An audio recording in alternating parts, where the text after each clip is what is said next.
예, 장기표입니다. 방금 우리 토론의 캐치프레이즈가 체인지 대한민국입니다. 그렇습니다. 정말 대한민국 바꿔야 됩니다. 그리고 세상을 바꿔야 됩니다. 저 장기표는 세상을 바꾸어서 모든 국민이 행복하게 사는 그런 나라를 위해서 50여 년 동안 노력해 왔다는 말씀을 드립니다. 오늘은 말하면 이 뉴 G7 자아실현의 행복국가 대한민국을 만들 세 가지 정책에 대해서 말씀드리겠습니다. 이 세 가지는 첫째는 노동개혁입니다. 그 다음에 미친 집값, 그리고 이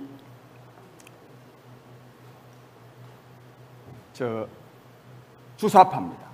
이 세 가지에 대해서 제가 말씀드리겠습니다. 앞서도 이 기종노조, 민주노총의 해악에 대해서는 많은 분들이 말씀하셨습니다. 다 알고 있습니다. 그러나 민주노총의 해악이 지금 새로 드러난 게 아닙니다. 오래전부터 있었습니다. 정말 민주노총이야말로 평균 연봉이 7,600만 원이 넘고, 그리고 대기업 연봉들은 다 9천만 원이 넘습니다. 전체 우리나라 노동자 평균 임금은 약 한 200~300만 원인데도 불구하고 그렇습니다. 그럼에도 불구하고요, 매년 임금 인상을 요구하는 파업 투쟁을 합니다. 그것뿐입니까? 이 최저임금 인상으로 자영업이 붕괴되고 저임금 노동자들이 실직에 처해 있는 것을 다 보면서도 지난번에도요, 최저임금 인상을 강하게 요구해가지고 자리를 박차고 나오고 있기도 했습니다. 이러한 이 민주노총의 행포에 대해서 아까 우리 유승민 후보께서는 북한과도 대화로 풀어야 되지 않겠냐. 물론 대화는 해야 됩니다. 그러나 대화로 풀리지 않습니다.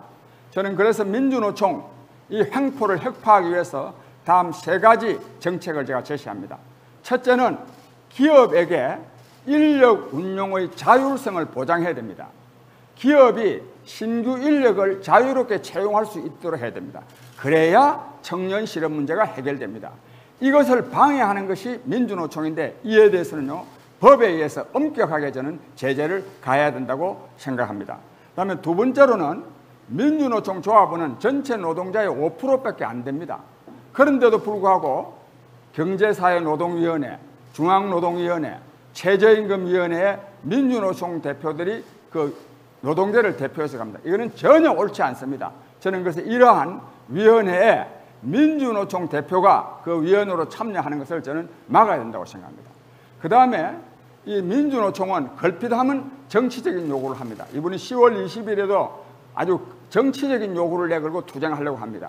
그런데 공기업과 이 정교조는 그 사원들이 기본적으로 정치 활동을 못하게 되어 있습니다. 그래서 전국 공무원 노조와 전국 교직원 노동조합은 민주노총에서부터 탈퇴하도록 저는 법적 조치를 갈 생각입니다.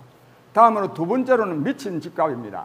이 문재인 정권의 최대 실정이 이 미친 집값, 부동산 정책인데 그거 다 압니다. 이와 관련해서 좋은 안들도 많이 나오는데 제가 볼 때는 별로 현실성이 없습니다. 그 사람 정책이나 그 사람의 정책이나 다 비슷합니다. 저는 그래서 이와 관련해서 다음 세 가지를 제가 말씀드리는데, 좀 구체적으로 말씀드리면 재개발과 재건축을 민간 자율에 맡겨서 할 수 있도록 해야 됩니다. 엄마 아파트 같은 경우에 지은 지가 한 45, 6년이 되는데도 맨날 재건축 하느냐 마느냐 이럽니다. 확실히 할 수 있도록 해야 됩니다. 그래야 되고, 그다음에 이 두 번째로는 중요한 거는 뭐냐 하면, 이 모든 국민이 내 집을 가질 수 있도록 해야 됩니다. 내 집을 충분히 가능합니다. 국유지와 이 개발 제한구역, 그린벨트를 이용해가지고 내 집을 가질 수 있도록 하는데, 이때는 땅이 대체로 국유지이기 때문에 건축비 500만 원에 이 토목공사비 40% 200만 원 보태면 평당 700만 원이면 건설할 수 있습니다. 이것을 25평짜리로 하면 1억 7,500만 원인데 1억 2,500만 원만 일시에 납부하고 나머지 5천만 원에 대해서는 10년간 매월 50만 원씩 원리금을 갚아가면 됩니다. 그 전에도 소유권을 보장해야 됩니다. 저는 이렇게 해서 이 문제를 주택 문제를 해결해야 되고, 그 다음에 또 중요한 거는 이 수도권으로 지방에서 수도권으로 계속 인구가 몰려드는 한은 주택 문제가 해결될 수가 없습니다. 저는 그래서 지방의 교육 산업을 획기적으로 육성해서 말하자면 교육 때문에 일자리 때문에 이 서울로 수도권으로 올 필요가 없도록 저는 그렇게 만들므로써 주택 문제를 근본적으로 해결하고자 합니다. 그 다음에는 이 대깨문과의 주사파인데요. 이의 해악에 대해서도 우리가 잘 알고 있습니다. 길게 설명드리지 않겠습니다.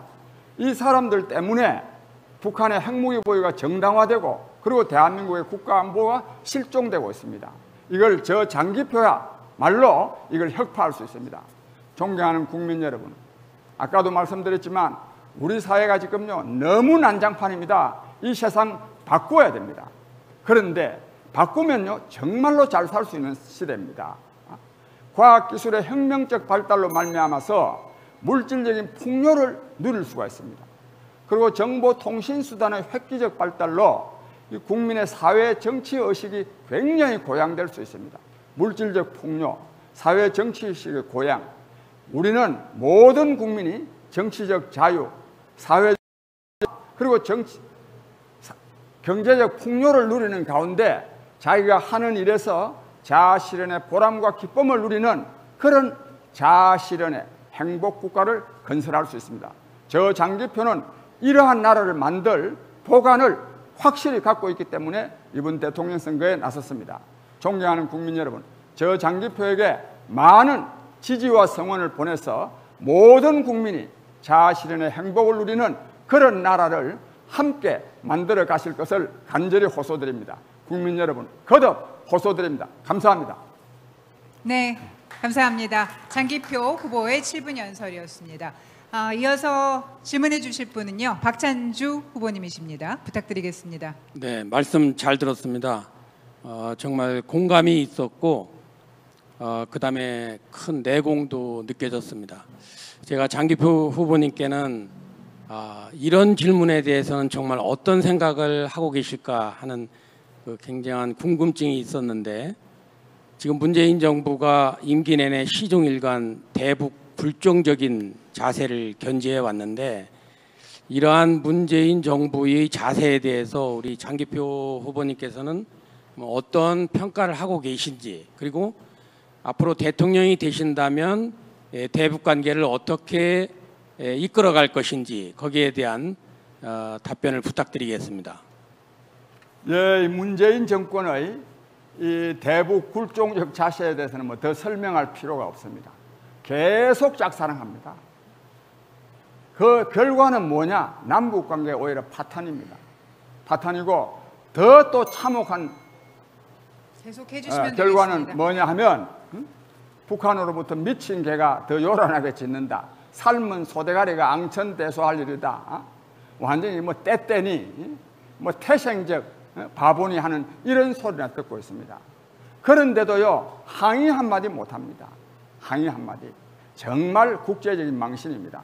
저는요 북한과 대화와 교류를 하되, 그러나 북한이 대화와 교류에 제대로 응하지 않는다고 하는 이 북한의 속성을 제대로 우리가 알아야 됩니다.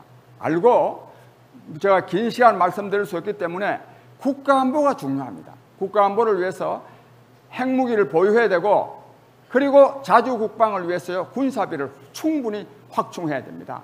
그리고 한미동맹을 강화해야 됩니다. 이것은 북한 때문만이 아니라 중국 때문에도 강화해야 되고, 그리고 중요한 것은 저는 북한 핵 문제를 활용을 해가지고 오히려 민족 통일을 이룰 방안을 갖고 있다는 것을 말씀드립니다. 감사합니다. 네, 고생하셨습니다. 감사합니다. 문재인 대통령의 그 굴종적인 외교, 그리고 대북 관계를 어떻게 할 것인가라는 그런 질문을 해주셨는데요. 답을 해주셨고.